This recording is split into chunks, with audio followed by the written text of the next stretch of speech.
At first glance, it is just another black and white photograph from a forgotten war. A young man in field khaki, a Springfield rifle balanced across his knees, the shadow of a ruined farmhouse at his back. There is no medal on his chest, no famous name in the caption, no hint that this ordinary corporal once took a shot that every manual called impossible. Yet behind that photograph lies a story of geometry and grief of rules bent until they broke of a single bullet that ricocheted through a steel beam and into the heart of a concrete doctrine. Before we step into that ruined farmhouse and watch the crosshairs settle on 3 inches of shadow, let me invite you to stay with us on this journey. If you love these quiet stories that change the course of battles without ever reaching the headlines, make sure you subscribe to WW2 Untold Battles so you do not miss the next forgotten angle of this war. It begins as many Second World War stories do, on a day that looked like all the others. Shortly after midday, on a March afternoon in the year 1944, Corporal James Jimmy Keller pressed his eye against the scope of his Springfield rifle and stared across the Rapido River Valley. 480 yards away, a German observation bunker sat wedged into the mountainside like a concrete barnacle. The firing slit was offset and narrow, a dark horizontal wound in 3 feet of reinforced concrete. Behind that slit, somewhere in the cool gloom, an unseen German observer ruled the valley with a pencil and a radio handset calling down artillery that killed American soldiers almost every day. For 3 long weeks, Allied snipers had tried to pluck that invisible eye out of the hillside. They had crawled into ravines, hugged shattered walls, studied wind and light and distance. They had tried single precision shots and heavy suppressive fire. They had tried smoke screens and frontal assaults. 17 men had died within sight of that bunker. Every failure ended the same way the German observer emerged, unhurt, adjusted his binoculars, and calmly dialed in another bombardment. On average, 8 Americans a day paid for the privilege of attacking Strong Point 7. And now Keller lay in the rubble of a ruined farmhouse with 1 bullet in the chamber and an idea that did not exist in any American manual. In the next few minutes, he would try to send that bullet through a gap in the concrete roof, no wider than a playing card, bank it off the inner angle of a steel beam, and drop it onto a man he could not see.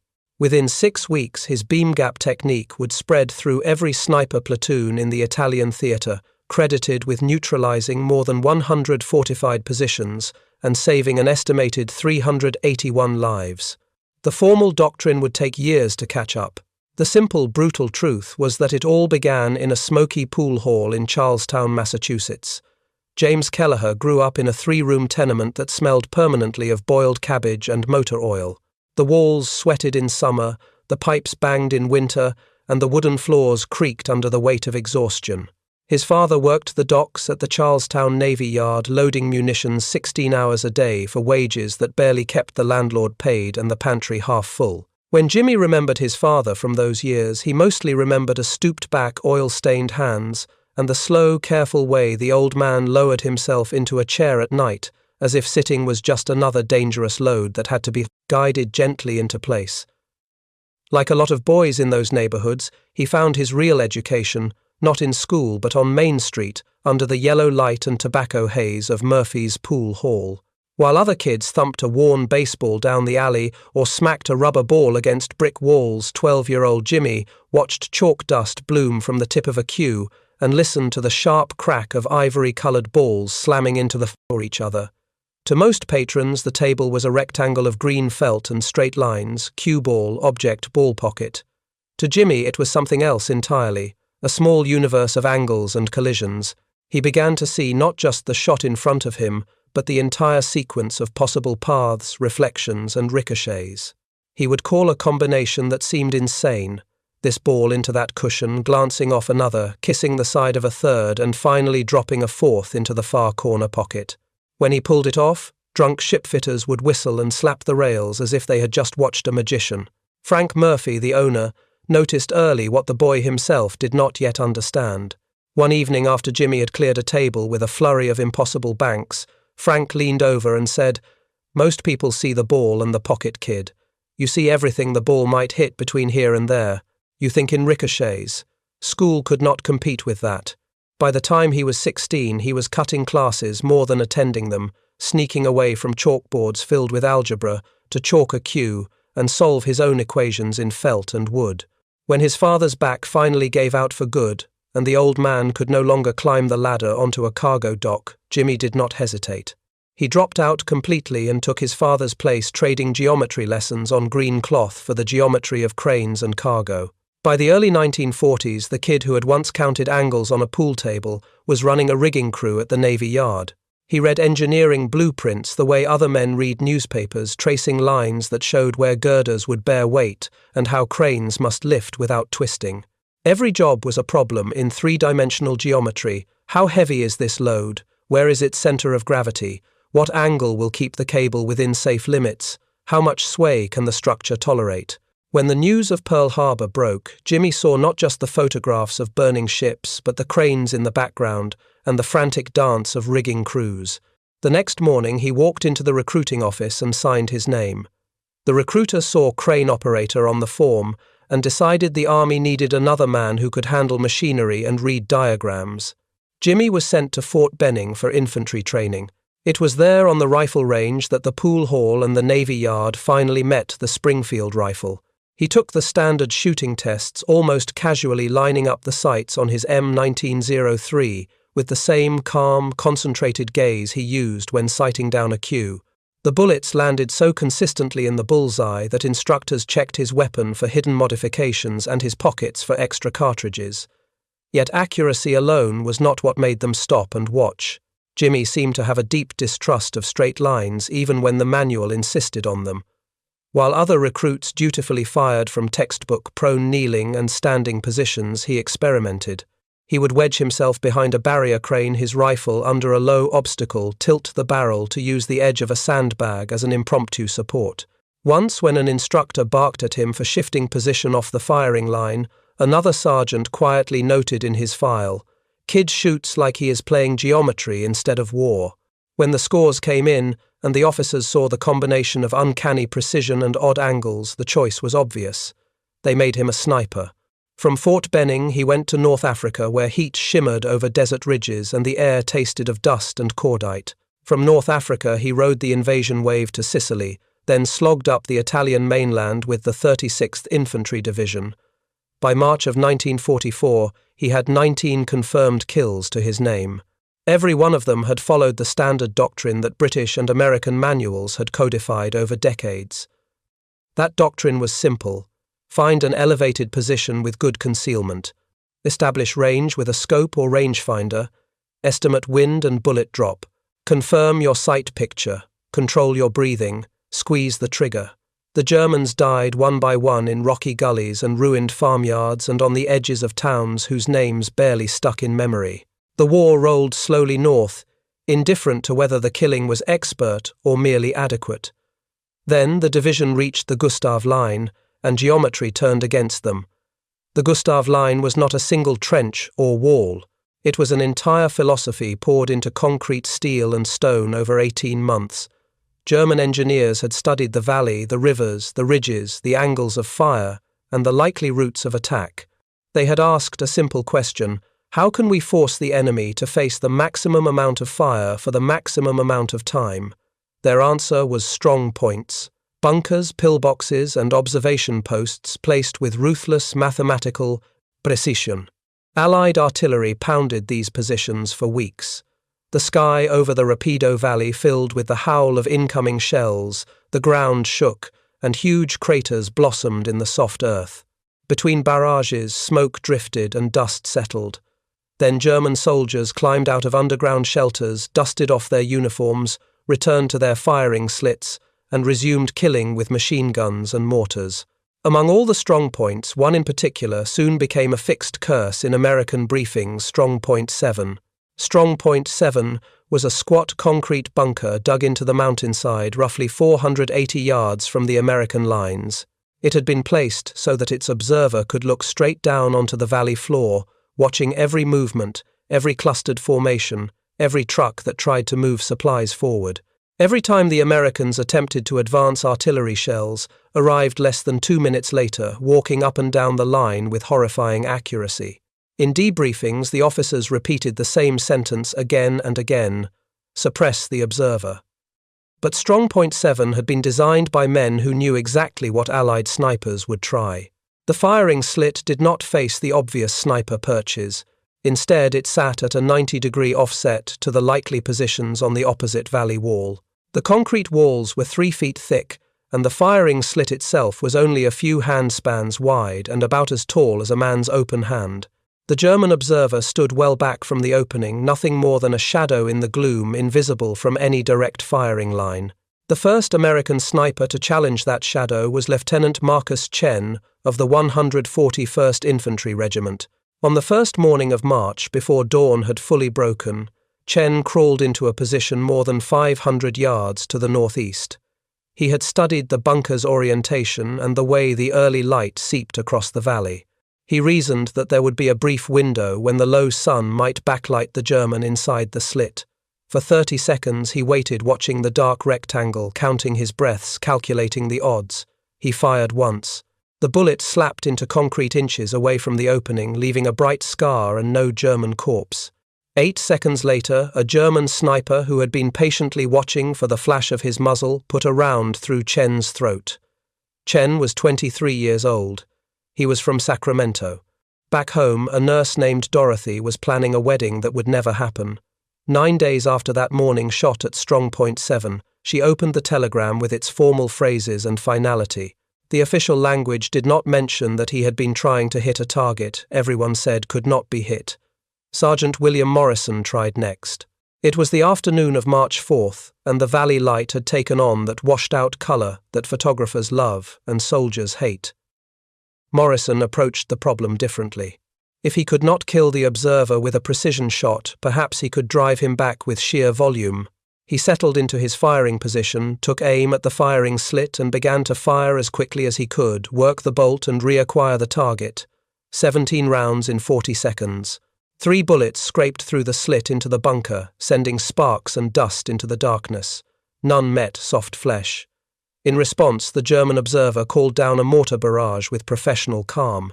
The first salvo killed Morrison and 2 men from his squad. Morrison was 31 from Tulsa. He had a 6-year-old daughter named Sarah. She kept the last letter he had sent her, carefully folded and yellowing for 6 decades. In it he had talked about fishing after the war, and how he would teach her to cast a line without tangling it. The mortar fragments that tore him apart on the Rapido Valley slope did not know any of that. A third attempt came from Private First Class Eddie Donovan. Where Chen had tried light and Morrison had tried volume, Donovan chose movement and courage. On a March morning he advanced under a screen of smoke, hoping to get within grenade range. Donovan was 20 from Brooklyn, a former Golden Gloves boxer whose shoulders still carried the memory of the ring. The smoke lay in white sheets across the valley floor. For a moment it looked as though he might actually reach the bunker. Then a German machine gun opened up, the gunner firing at knee height along a shallow preset angle. The bullets cut through the smoke like invisible scythes. Donovan went down in a crater 15 yards from the bunker and bled into the churned mud. It took 4 days for his comrades to reach his body. From the American side, the situation had become a grim arithmetic. 3 snipers dead, 14 infantrymen killed in failed assault attempts, Strong Point 7 unchanged. Every briefing about the sector ended with the same line in the same weary voice: Strong 7 continues fire direction capability, no solution identified. Jimmy Keller had not known Chen. He had known Donovan only as a name in a casualty list. Morrison was different. They had shared a foxhole the night before Morrison's last attempt. In that shallow scrape in the earth, they had passed a can of lukewarm rations back and forth and traded stories about home. Morrison had shown him a creased photograph, his daughter on a tire swing hair flying behind her, his wife in a Sunday dress, smiling in front of a church. After this, Morrison had said, "I am taking Sarah to Lake Texoma. I am going to teach her to fish, and we are going to spend a whole summer doing nothing at all." The next morning, instead of teaching his daughter to cast a line, Morrison was lowered into a mass grave with 17 other men. Someone wrote his name on a rough wooden cross. The artillery observer in Strong Point 7 continued to live in the cool, dark, calling down shells with the same regularity as before. For Keller, the connection between the two facts became unbearable. For 6 days he watched the bunker. When he was not staring through a scope, he was sketching. Not portraits, but diagrams, crude outlines of the bunker, guesses at its dimensions, the slope of the hillside above it, the line of its roof. He scrounged a carpenter's protractor from an engineering unit and used it to measure angles off the horizon. To other men, those cigarette packages looked like scraps of trash. To Keller, they were graph paper. Somewhere between the third and the sixth sketch, a thought that had floated near the edge of his mind since boyhood finally anchored itself. The bunker, like a pool table, was not just flat surfaces and straight lines. It was rails and edges and joints. Everyone else was trying direct shots and direct assaults. The German engineers had done an excellent job making direct approaches suicidal, but there was more than one way for a projectile to move. On the morning of March 12th, Keller walked into the company briefing with the cigarette packages folded in his hand. Captain Raymond Hayes sat over a map, nursing a cup of coffee that had the colour and texture of motor oil. Lines of coloured pencil marked advances attempted and advances repulsed. Sir Keller said, standing stiffly at the edge of the table, "I need permission to attempt strong point 7. Hayes did not hide his irritation. Keller, 3 snipers have already tried. All dead. He jabbed a finger at the tiny bunker symbol on the map. What makes you think you are any different? They tried direct fire, sir, Keller answered. I am proposing indirect. Indirect fire is the artillery's job, Corporal Hayes replied. Unless you have a howitzer hidden under your poncho, you are an infantry sniper and your job is direct. Not indirect artillery, Sir Keller said. Indirect rifle fire. Through the beam gap. Hayes stared at him as though he had started speaking another language. The Watt Keller unfolded his sketches and spread them on the map table. The bunker roof is supported by steel I-beams, he said. They offset the firing slit so no straight line from our side leads into the observer. But they still had to carry the roof. Where the I-beams meet the walls, there are structural gaps. Here. He tapped the drawing. About 3 inches wide, 18 inches above the firing slit. If I position at this bearing with this elevation advantage, I can put a round through the gap, hit the inner angle of the I-beam, and deflect it down through the firing slit. You want to bank a rifle bullet off a steel beam like a pool shot, Hayes said slowly. Yes, sir, Keller replied. That is insane. It is geometry, sir. Hayes set his coffee cup down. His voice, when he spoke again, had an edge. It is also court-martial territory. If you start taking circus shots while men are dying down there, I can have you on a charge before sunset. Keller met his eyes.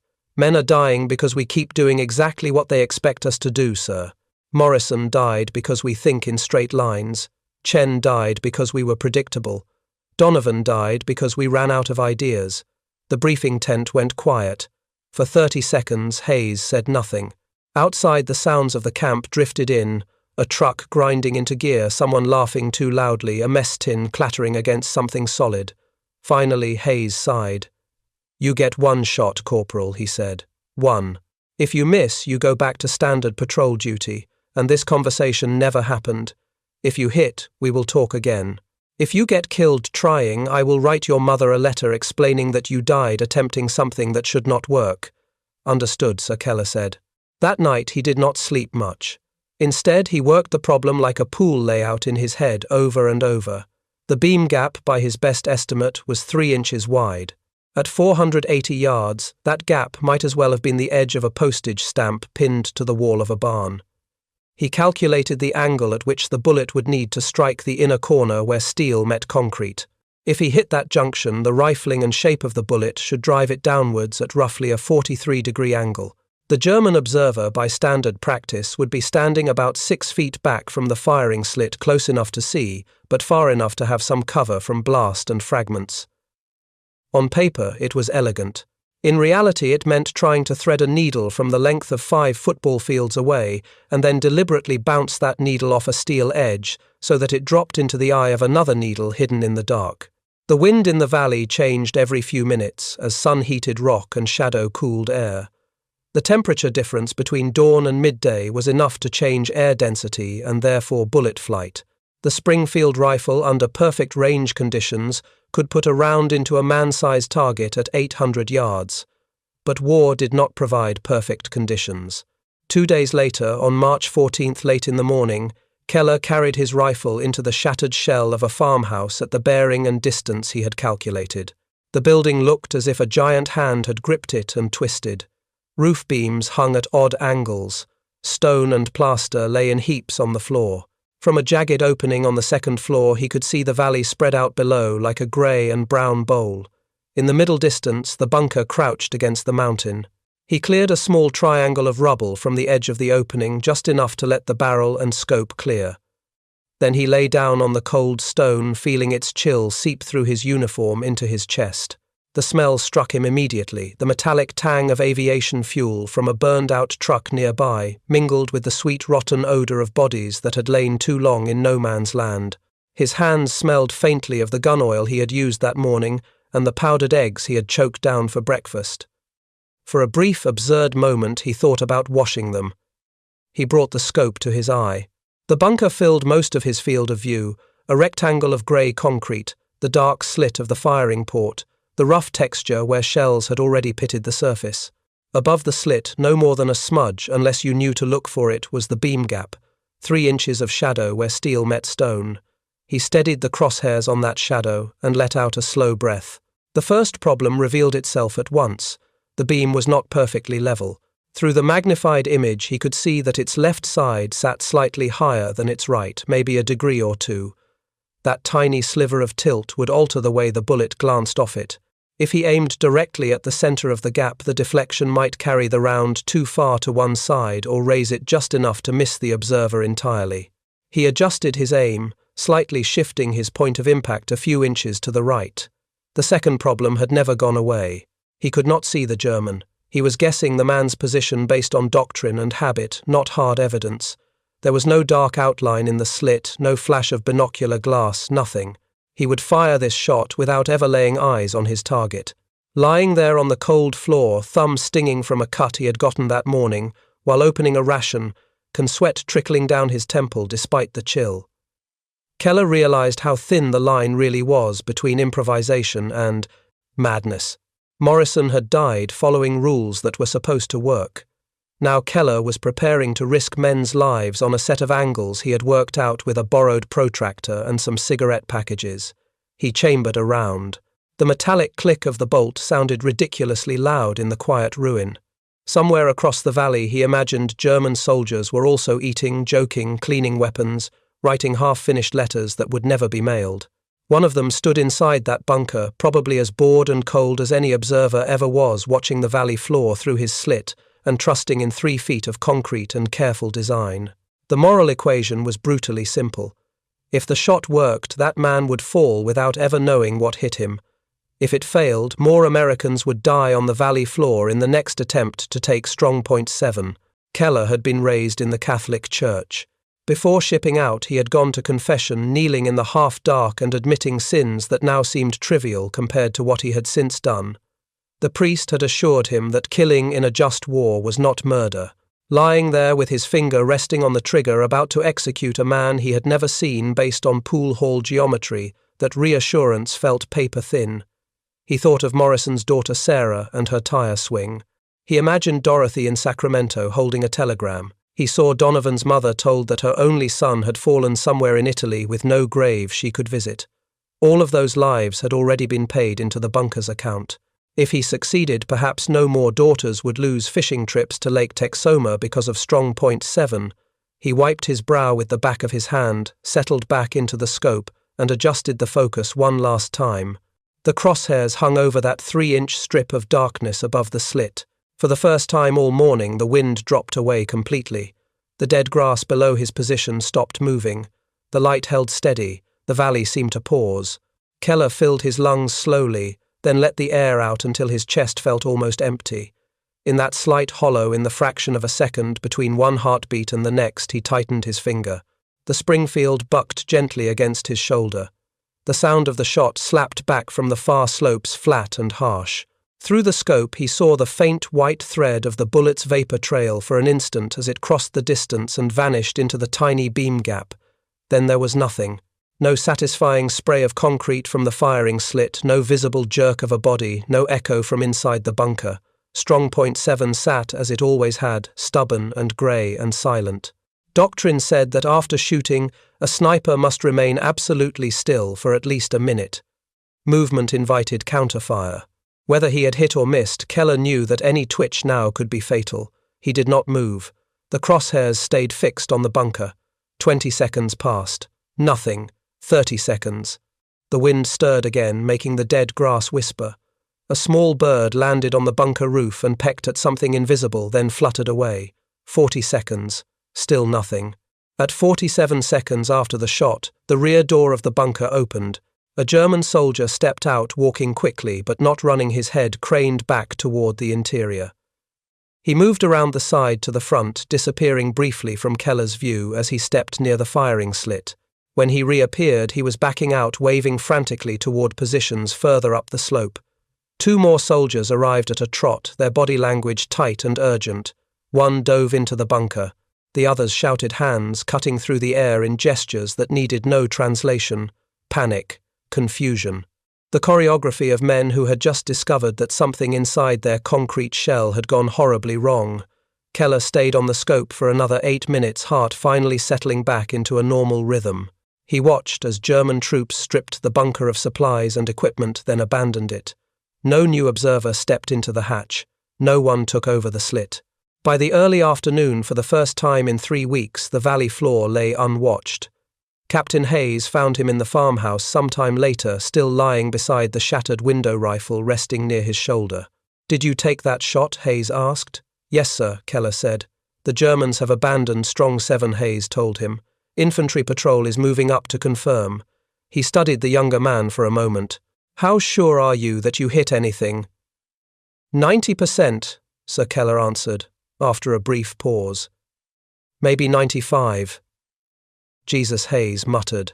He pulled out a cigarette, lit it with hands that shook just enough to betray his composure. "You understand that what you just did breaks every rule we teach snipers?" "Yes, sir," Keller replied. "You fired at a man you could not see using a deflection technique that is not in any manual, based on geometry that most soldiers could not work out with a protractor, and 3 hours of quiet," Hayes said. He took a long drag, then added, "Regimental intel, just patched through confirmation. Observer is dead, single gunshot wound, downward trajectory, entry in the upper chest, exit in the lower abdomen. Exactly like you said." Around them, the war continued. Trucks groaned, voices shouted, distant guns rumbled. In the cramped space of that ruined room, something quieter shifted. An idea that had lived entirely in one corporal's head, distilled from pool rails and crane loads, and the desperation of watching friends die, entered the bloodstream of a much larger organism. It would move through that organism in whispers and diagrams scratched in dirt, carried not by official memoranda, but by men who had seen 3 inches of shadow turn into a lifeline. And for Jimmy Keller, whose hands still trembled slightly as the adrenaline drained away, the real work of teaching others to think in angles rather than straight lines was only just beginning. If you want to follow more of these hidden threads through the war, the tricks, the risks, the small acts of courage that never made it into the textbooks, remember to subscribe to WW2 Untold Battles, where we keep digging into the stories that history almost left behind.